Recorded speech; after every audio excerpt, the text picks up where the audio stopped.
This is week 21 of our journey through the Jesus Storybook Bible by Sally Lloyd-Jones. This chapter is called How to Pray.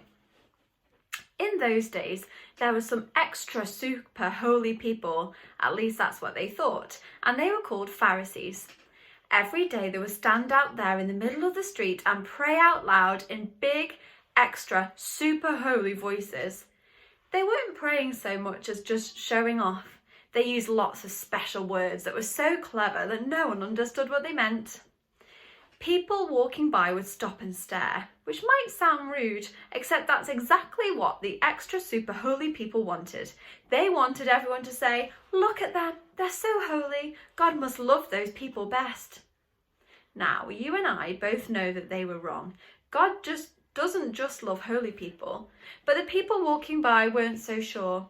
Perhaps you did have to be really clever or good or important for God to love you. Perhaps you had to know lots of difficult, clever words to speak to God. So one day, Jesus taught the people how to pray. He said, when you pray, don't pray like those extra super holy people. They think if they say lots of words, God will hear them. But it's not because you're so clever or good or so important that God listens to you. God listens to you because he loves you. Did you know that God is always listening to you? Did you know that God can hear the quietest whisper deep inside your heart even before you've started to say it? Because God knows exactly what you need, but even before you ask him, Jesus told them.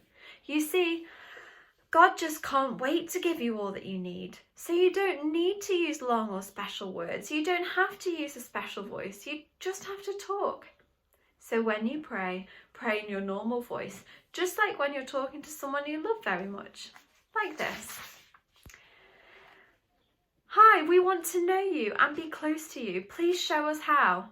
God, make everything in the world right again and in our hearts too. Do what is best, just like you do in heaven, and please do it down here too.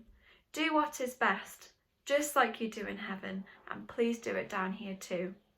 Please give us everything we need today. Forgive us for doing wrong, for hurting you. Forgive us just as we forgive other people when they hurt us.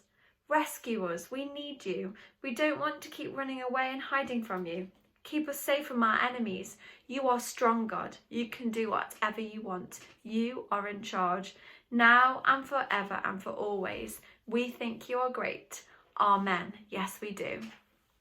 You see, Jesus was showing people that God would always love them with a never stopping, never giving up, unbreaking, always and forever love. So they didn't need to hide anymore or be afraid or ashamed. They could stop running away from God and they could run to him instead, as a little child runs into her daddy's arms. Thank you for listening, and try and remember that when you're speaking to God this week. Just speak to him like you speak to somebody you love. See you next week.